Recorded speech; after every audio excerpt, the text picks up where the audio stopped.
A great show for you today. To be honest, a little disappointing.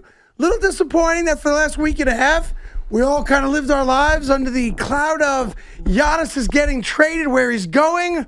But one man stood tall. One man stood by himself, back against the wall, when everyone was trying to figure out, where's Giannis going to go? Is he going to be a Knick? I said, yes, sir. Is he going to be a Golden State Warrior? Basketball Jones said, maybe, sir. Is he going to be a Timberwolf? Petey said, yes, sir. But when the opportunity came up to say, I think this is much ado about nothing. Giannis is not leaving Milwaukee. One man stood alone, and that man who got it right was me.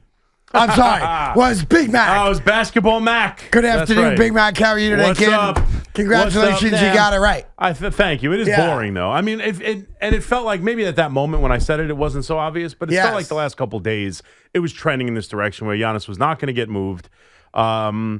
And I think it's best case scenario for the Knicks outside of getting him. Well, let's get to that. I think it is best case scenario because now, if the Knicks go win a championship, great. Don't need him, don't want him. Correct. But if the Knicks fall short, then in the offseason, the New York Knicks pick up the phone and they say to the Milwaukee Bucks, now we've got some first-round draft picks you can have, and Karl-Anthony Towns, and whomever else. It makes the Knicks a much more plausible trade partner with Milwaukee. I think today, I know we get Jose Alvarado, kid from Brooklyn, which would be a good guy off the bench. Now, if you heard the news, Deuce McBride's out for the season, it looks like, with some kind of sports hernia or something. Yeah, there's a chance he comes back for the playoffs that's being reported, but pretty much you write him off. He's done for the year. That's unfortunate. And now they need, obviously, Alvarado needed much more now as a backup point guard, backup guard.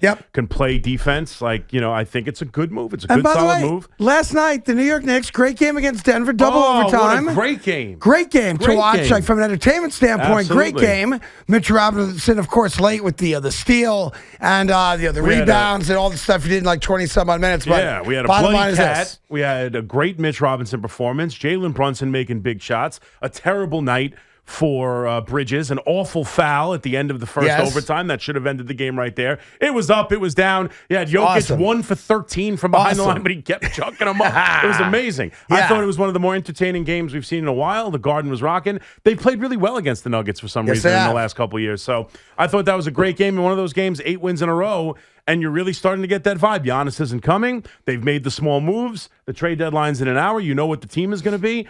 And you got excited last night watching them beat a very good basketball team out west, and you're thinking you're getting your hopes back up that this is a championship-level Knicks team. By the way, Karl-Anthony Towns is playing better ball the last 2 weeks, and the New York Knicks, like you said, have now won 8 consecutive games, and they are good enough, I think, to go to the NBA Finals. And I think they've proven that now. You could take out, a month ago, when they lost 9 out of 10, and everyone's going all crazy and berserk, and I sat here then. To be fair, you'll give me credit for this. You did. I sat here a month ago, and I said, everyone's just got to chill out and relax. You cannot get crazy about a 10-game span in January.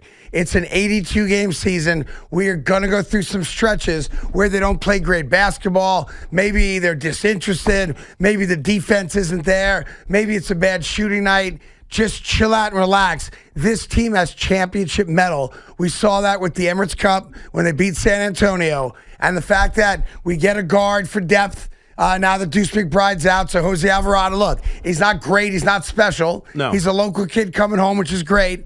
And he's going to come off the bench, and he's going to give the Knicks some depth behind Jalen Brunson, maybe behind Josh Hart as well.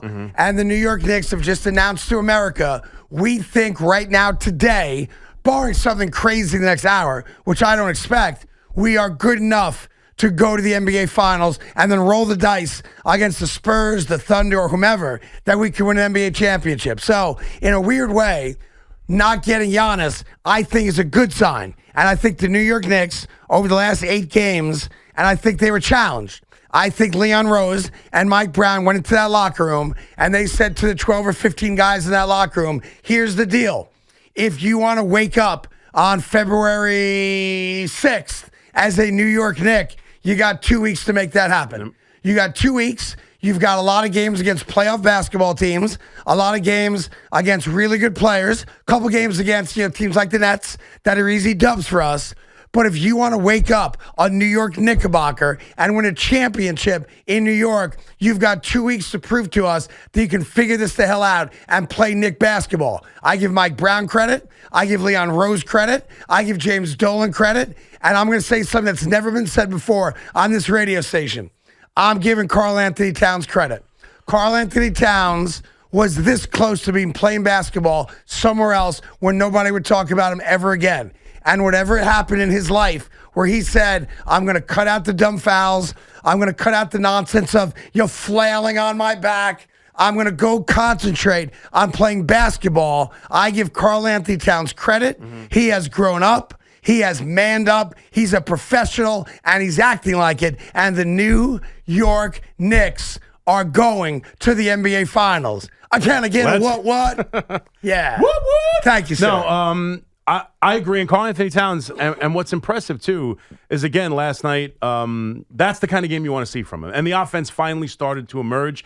He's been playing much better. The rebounds have been up. The no fouls, as you mentioned, the defensive intensity. His offensive game has kind of had some sputtering here, and he hasn't been able to get that together. Yesterday, 2 of 6 from three-point land. And plus just the toughness, the bloodiness, the stitches, the coming out, playing. He gets to, obviously, fouls out in the overtime, but or right before overtime, doesn't matter. But, yeah, that's the kind of performance you want, and the grittiness and toughness from this team, because I'll tell you the truth, I like the idea that they, the end of the game, obviously, where you figure you got a chance, you missed the shot, you go to overtime. You have overtime won. Yep. You get a call that, look, is it a foul? I think anyone who by the rule, yes. It's a foul. Yes. Right? He clearly fouled him. He had a terrible game. It's a terrible foul. Now, did he have any chance of getting that rebound? Did it impact the game at all? I didn't think so. Should he have held the whistle? In my opinion, yeah, you can't But it's a foul. It's an obvious foul, but should he whistle? But you have the game won. You send them to the foul line on in a very questionable whistle. They tie the game, and then you come back in the second overtime and play the way you did. Championship medal. Yep. That's what I liked about that game most, because when you take that, watch him hit 2 easy free throws that you probably feel were given to him by the ref, and then you come back and Jalen Brunson, the captain, comes out and scores those first 6 baskets of that second overtime. It was a wrap. And you find a way to beat the Denver Nuggets, and you took control of that second overtime from jump. That's the kind of stuff you want to see that team come back from. Yeah. Because that could have easily been a very disappointing loss. And it would have been one of those, we got screwed by the refs, what a bad call. Yep. You can't give them free throws in overtime. Mm-hmm. And I watched it. I'm yelling at the TV saying that foul did not impact that play one little bit. Correct. But in my heart of hearts, was it a foul? He did. Yeah, he fouled him. That being said, I think your point's dead on right. And I think we may not remember that 3 months from now, but it is a fair and another example that this basketball team, and I give part of it to the way Tibbs coached them the last couple of years, and I give Mike Brown credit for his tough love with Karl-Anthony Towns this year, and some of the other guys. This team still has that, we don't quit motor against a good team in a big spot. Because that second overtime, prior to Brunson, you're starting it off, in a house on fire like you did. I looked to my left and I said to Sonny, I said, we just blew it. Yep. That was the type of game that we look back on and go, they lost. See, right there. Son of a bitch, we just blew it. Yep. We're going to blame the refs, but the New York Knicks are going to collapse in that second overtime. And this is a different personality, this Knicks team, than we've had a lot in the last couple of years. And again, it's one win against a Western Conference team, against one of the greatest players in basketball. I think you see again the amazing value of Mitchell Robinson. And I understand why they've limited his minutes so that when we get to May and beyond, that guy can play maybe 30 minutes in a game without worrying about it. You need him healthy in the playoffs. Yes, that dude's a key part of this team. What he did last night, I mean, I don't know how many people in the NBA can do it. What I watched, especially in that one sequence where I don't know if it was back-to-back plays, but he literally is getting bounced. He's getting, backed in. Yeah. By Jokic underneath the basket, right at the basket. He's able to defend him, force him into a tough shot. And then I think it was 2 possessions later, he's out on the perimeter guarding Murray, slapping the ball away, forcing a 24-second violation. To be able to do those. And then he had the defense of, I forget who it was, but right up against the baseline and forced the play. I think it was Murray. Was it Murray again? I don't know if it was Murray or it doesn't matter. But either way, go ahead. But yeah, I mean, he had 3 defensive plays. He literally guards 1 through 5, as good as the NBA has to offer in a span of 2 minutes in game consequential minutes at the end of the fourth quarter, at the end of overtime. I mean, he was incredible in this game. He is so valuable, and that's why, and I think that's the difference, right? You mentioned Tibbs and we mentioned Brown. Tibbs would have never allowed a 9 out of 10 game stretch. Good or bad, whatever you want to say. They won the cup. They got complacent for 2 weeks. Yeah, right. That's probably Tibbs fair. wouldn't allow that. Yeah. But what we have seen, and we have to be fair to Brown, is when it needs to be turned on, it's there. I agree. It's still there. And what they were able to do last night, and without Josh Hart, by the way, like what they were able to do last night, the defense they were able to play, the coming back, like they really have. They have answered all the questions that we thought were concerns. 9 out of 10 losses, lackadaisical basketball. They're able to turn it on and turn it off, and we should trust them now. And it's about the Knicks fans viewing them as something different. They are the kind of basketball team where it's been long enough. There's been enough playoff series. There's been enough to see over the last handful. They're seasoned. And you know they can switch. They can flip it on. They can flip it on and flip it off. And I'd say for that, look, the All-Star game is going to come up at the worst possible time because the Knicks are the hottest team in basketball right now. Right. And we don't want to take a 3, 4, 5 day break from it. No. But I think it's also good for them. It's good for them. We have 2 All-Stars, so the rest of the guys can get the rest they need. Obviously, Karl-Anthony Towns and Jalen Brunson are going to go to the All-Star game. The other dudes can rest, get healthy, especially Josh Hart, who's the heart and soul of the team still. But I woke up this morning feeling, I went to bed last night, just feeling super positive about how good the Knicks are, how good they can be. And to be fair, as I was going to bed last night, it was damn like midnight, right? And I'm going to bed last night. I even talked to myself out loud. My wife said, "Who are you talking to?" And I said, "I'm talking to myself. Leave me alone, woman." She goes, No, you're talking out loud. And I said, I was just telling myself how proud I was of the New York Knicks and how this team, I think it's proven now that when they have their act together, because there's still the possibility of, a random game here or there where you're like, come on, guys, what are we doing? That's not Knick basketball. When these guys are focused and give a damn, this team is as good as any team in basketball and can absolutely go to the finals and win a championship. And I'll tell you something right now. Football, I know you're pumped about your Giants. You got to wait till September. New York Jet fans, some competent coach hirings lately. All of a sudden, I got to wait till September. If you're a New York Yankee fan, you got to wait about a month and a half. If you're a Met fan saying this is our year, we're back, you got to wait 6 weeks also. But if you're a hockey fan, to yourselves. Well, that the being Islander said, fan is enjoying it right now. That being said, the New York Knicks right now are carrying the weight of New York City sports on their very ample shoulders. And you and I sat here on January 5th, our very first show. And in between us sat James Dolan, my main man. And James Dolan told us that day that he and Leon Rose both believe that this Knicks team has assembled. I know they added Alvarado today. Now we know why. That's an insurance plan because Deuce McBride's got, I thought it was an ankle. Now they're saying it's a sports hernia. Yeah. I'm not sure how your ankle affects your balls, but somehow, some way, he must have a really big ankle because now his balls are broken. Yeah. Or he's got really low-hanging balls. James Dolan, that's true. James Dolan told us on January 5th, do not expect a major trade like a Giannis because we believe the talent in that locker room is good enough to win a championship, and we have an expectation now of getting to the NBA Finals and winning a championship, and that man told us the truth. Yeah. Because all the nonsense, we were a part of it for the last 2 weeks about getting Giannis and all the reports that it was down to 4 teams. It's the T-Wolves, it's Golden State, it's the Knicks, it's the Heat, it's whomever. That man sat here and told you and I the God's truth. And that was, we believe we've got a championship roster in that locker room. And now we get to find out if we do. 8 consecutive wins, told Jokic to pack up his stuff and go home, and took care of business last night, and I'm loving it. Yep. And let's be I'm honest, like a McDonald's commercial. I'm loving it. How's it go? I'm loving it. Yep. You know what's always funny when I see those McDonald's commercials? What's that? I feel like Succession's coming on next. Because he's the voice. Yeah, he's the voice. The old rich guy's the voice of the McDonald's commercials. I'm like, Succession's back? I need it back. Yeah, so. That's a good show. All pumped up. And you feel good? Yeah. Like you mentioned Leon Rose, and everything else that's gone on at the Knicks today. Like, they've set themselves up where if they're wrong, they're in position possibly now in the offseason to get Giannis. Yeah. And he just Can you stop there for a sec? Yeah. I want to just to examine that for a second. Yes. Because I want to further what the point is. If the Knicks go to the NBA Finals, whether they win or lose, we feel like took another step forward. Obviously, we want a championship. If they win a championship, you don't break the team up at all. No, you can run it back in this world, and it's okay? Yes, just we don't like have the to Yankees. go crazy because they're running it back? Run it back. Okay. But here's the reality. The fact that the reports are today that Milwaukee's pulling Giannis back and Giannis is not being traded, at least now, gives the Knicks a second bite at the apple next offseason when they get their picks back to be able to trade. That is significant. 100%. So, I mean, and that's why I said Leon Rose. He turned Yabusele and 2 second-round picks into a player who hopefully in Alvarado can be very useful and play defense. I mean, I think anybody would say that. I mean, just Yabusele wasn't working. For whatever reason, it just wasn't a fit. Agreed. So he turned him and 2 second-round picks into Alvarez, who you hope can help. And let's be honest, they've built themselves up into a place where it kind of feels like Giannis wants to come here. Now they're in a position in the offseason to acquire picks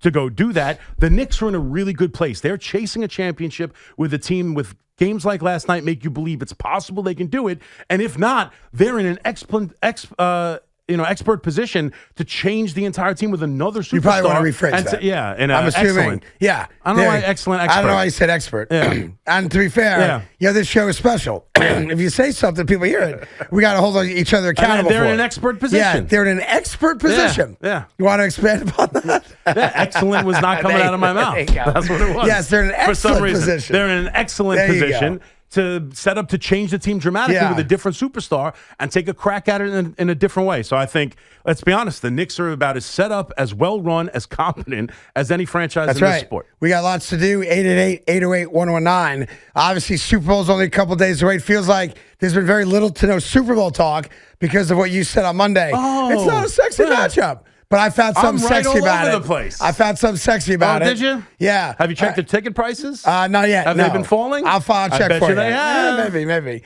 I'll find out. We got lots of stuff. Tom Brady hates the Patriots. Yeah. Peyton Manning loves the Patriots. And we're going to ask a question that needs to be asked of every fan, no matter who you root for.